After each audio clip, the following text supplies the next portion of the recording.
Assalamualaikum friends, I am Muhammad Naeem and welcome to my YouTube channel।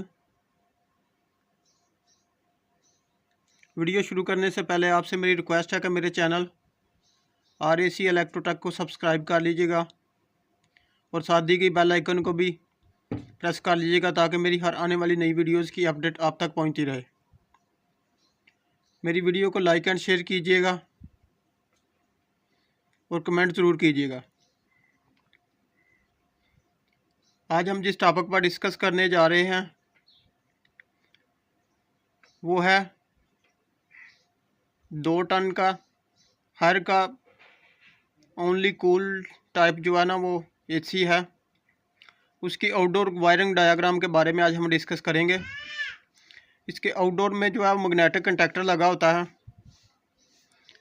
तो उसकी wiring diagram को कैसे हम रीड करते हैं उसके बारे में डिस्कस करेंगे।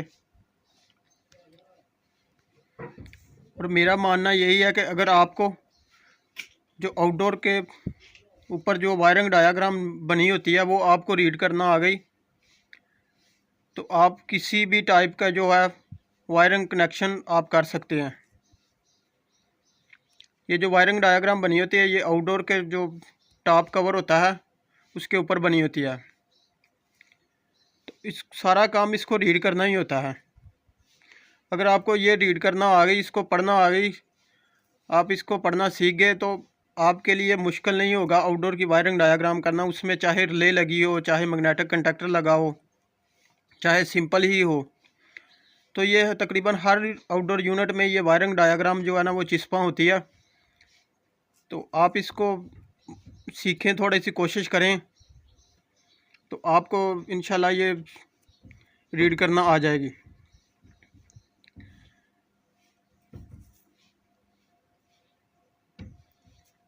तो चलें स्टार्ट करते हैं। सबसे पहले जो है ना आउटडोर में 2 टर्मिनल्स लगे होते हैं।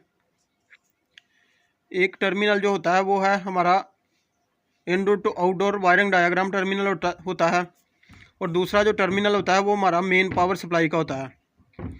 क्योंकि 2 टन के जो यूनिट होते हैं उनको मेन पावर सप्लाई जो होती है वो हमारे आउटडोर पर ही हम मुहैया करते हैं। तो ये देख लीजिएगा, ये आपको नज़र आ रहा है।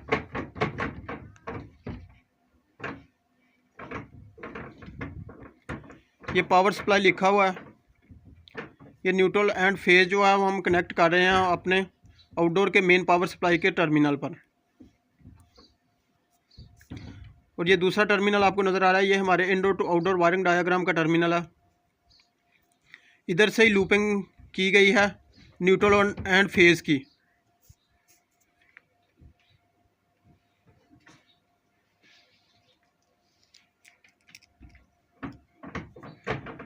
ये ब्राउन वायर है, ये हमारा फेज वायर की है। इधर से लूपिंग होके जा रही है हमारे वाइट वायर, दूसरे टर्मिनल पर जाकर ये वाइट वायर बन रही है। दूसरी जो हमारा न्यूट्रल वायर है ये इधर से लूप होकर जा रही है हमारे बी टर्मिनल पर, ये इधर जाके ब्लैक वायर है। ये 1 और 2 और 3 ये हमारे indoor to outdoor wiring diagram की टर्मिनल ब्लॉक है। और वाई येलो ग्रीन ये हमारा जो है ना वो अर्थ वायर है या ग्राउंड वायर है। न्यूट्रल एंड फेज हमने इसको प्रोवाइड कर दिया आउटडोर के main terminal power supply terminal को। इधर से ही लूपिंग करके हमारे indoor to outdoor wiring terminal पर भी आ गई। इसी तरह ये नीचे हमारे इंडोर के टर्मिनल ब्लॉक है, इंडोर यूनिट टर्मिनल ब्लॉक लिखा आपको नज़र आ रहा है।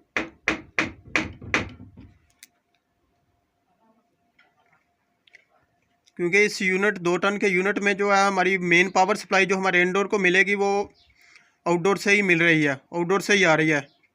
ये हमारी मेन पावर सप्लाई हमने कनेक्ट कर दी, इधर से ही हमारे 1 और 2 पर आ गई। ये 1 और 2 हमारे इंडोर के टर्मिनल पर भी कनेक्ट है। इसी तरह हमने मेन सप्लाई इधर कनेक्ट की, आउटडोर के main terminal power supply terminal से लूपिंग होकर हमारे इंडोर टू आउटडोर टर्मिनल पर आई। इंडोर से आउटडोर टर्मिनल से हमारे आ गई इंडोर यूनिट टर्मिनल पर ब्लॉक पर। इस तरह हमारे इंडोर के यूनिट पर न्यूट्रल और फेज आ गई।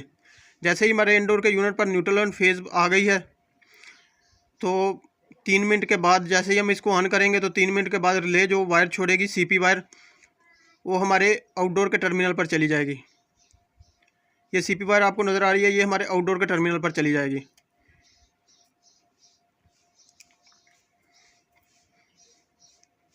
आपको दोबारा बता देता हूँ, ये हमारा मेन पावर सप्लाई का टर्मिनल ब्लॉक है, ये आउटडोर में होता है। ये indoor to outdoor terminal block है, ये भी आउटडोर में होता है।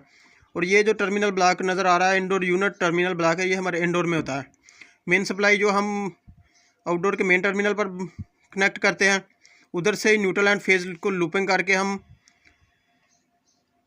आउटडोर के टर्मिनल ब्लॉक जो इंडोर पर आके कनेक्ट होता है, उधर हम न्यूट्रल एंड फेज देते हैं। वो न्यूट्रल एंड फेज हमारे इंडोर टू आउटडोर वायरिंग के थ्रू आती है हमारे इंडोर के टर्मिनल ब्लॉक पर। इंडोर के टर्मिनल ब्लॉक पर आने के बाद जैसे ही हम इंडोर को ऑन करते हैं रिमोट से, तो 3 मिनट के बाद जो सीपी जाती है वो हमारे 3 नंबर पर जाती है। आई होप यहाँ तक आपको बिल्कुल क्लियर हो गया होगा। तो चलें आगे शुरू करते हैं। ये जो आपको नज़र आ रहा है ये हमारा मैग्नेटिक कंडक्टर है।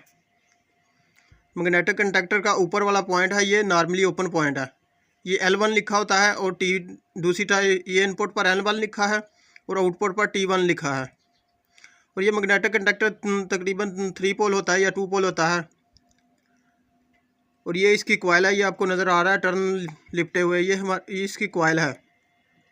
कॉइल पर हम न्यूट्रल एंड फेज प्रोवाइड करते हैं।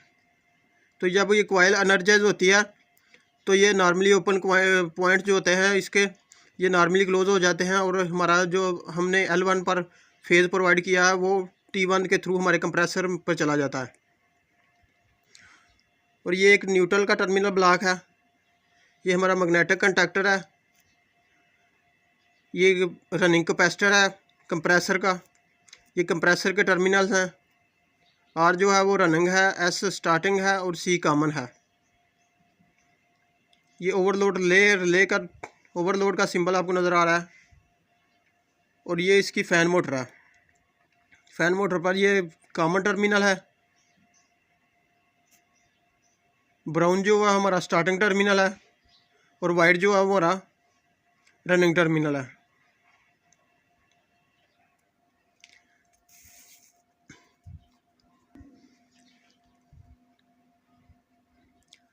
W पर हमारा फेज़ आ रहा है, इधर से ही फेज़ हमारा जा रहा है, आपको नज़र आ रहा है।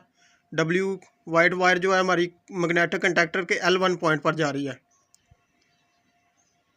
थोड़ा जूम करके आपको दिखाता हूँ, ये हमारे L1 पॉइंट मैग्नेटिक कंडक्टर के L1 पॉइंट पर आ रही है। और मैग्नेटिक कंडक्टर को न्यूट्रल एंड फेज़ की ज़रूरत होती है उसके कॉइल को। तो ये 2 नंबर से आपको नज़र आ रहा है, ये न्यूट्रल पॉइंट है हमारा। 2 नंबर से हमारे एक वायर जा रही है हमारे मैग्नेटिक कंडक्टर के A1 पर, आप इसको कनेक्ट कर लें या A2 पर कनेक्ट कर लें। मैग्नेटिक कंडक्टर की कॉइल के 2 टर्मिनल होते हैं, A1 एंड A2। अगर आपने A1 पर न्यूट्रल प्रोवाइड किया तो A2 पर आप CP वायर जो फेज़ वायर नीचे हमारे इंडोर के रिले के ऑन होने के बाद आ रही है वो आपने इधर कनेक्ट करनी है। और एक न्यूट्रल जो हमारी कंप्रेसर के कॉमन टर्मिनल पर जा रही है। 3 नंबर पर हमारे CP वायर कनेक्ट हो रही है जो हमारे इंडोर के कॉइल इंडोर के जो रिले होती है वो एनर्जाइज होती है तो आ रही है 3 नंबर पर। 3 नंबर से ये हमारी जा रही है मैग्नेटिक कंडक्टर की रिले के A2 पॉइंट पर। A1 पर हमने न्यूट्रल कनेक्ट कर दी, A2 पर हमारा CP वायर आ गया। इस तरह हमारा मैग्नेटिक कंडक्टर जब एनर्जाइज होगा तो L1 जो है वो हमारी ये नॉर्मली ओपन जो है नॉर्मली क्लोज हो जाएगा, तो T1 के थ्रू हमारे जाएगा कैपेसिटर के रनिंग टर्मिनल पर।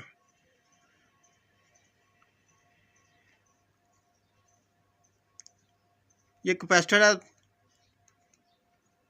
कैपेसिटर के एक साइड पर हमने स्टार्टिंग टर्मिनल है कंप्रेसर का वो अटैच किया, दूसरी साइड पर रनिंग टर्मिनल अटैच किया। तो रनिंग टर्मिनल को हमने जो मैग्नेटिक कंडक्टर से फेज़ नहीं करा वो हमने रनिंग टर्मिनल पर प्रोवाइड कर दिया। इस तरह हमारे कंप्रेसर के कनेक्शन है वो कंप्लीट हो जाते हैं, क्योंकि न्यूट्रल इसको न्यूट्रल टर्मिनल ब्लॉक से मिल रही है कॉमन पर, इसके कॉमन पर।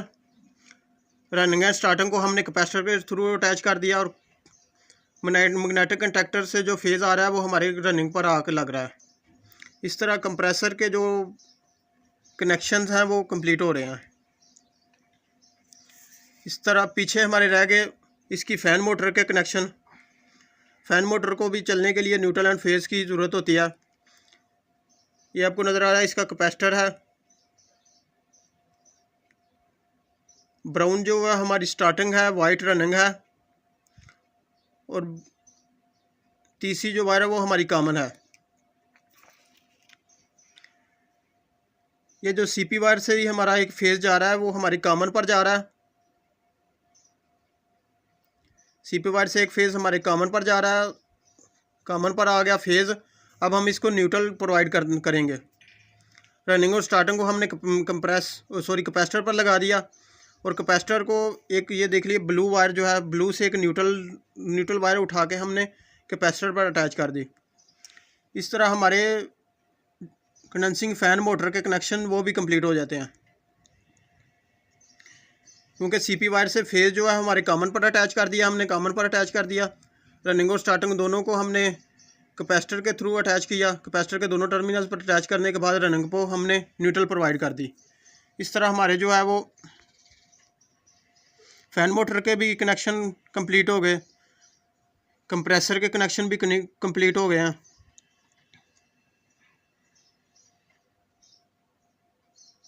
अगर आपको मेरी वीडियो पसंद आए तो वीडियो को लाइक एंड शेयर कीजिएगा, मेरे चैनल को सब्सक्राइब कीजिएगा और वीडियो कैसी लगी कमेंट ज़रूर कीजिएगा। Thanks for watching. Take care, bye bye, अल्लाह हाफिज़।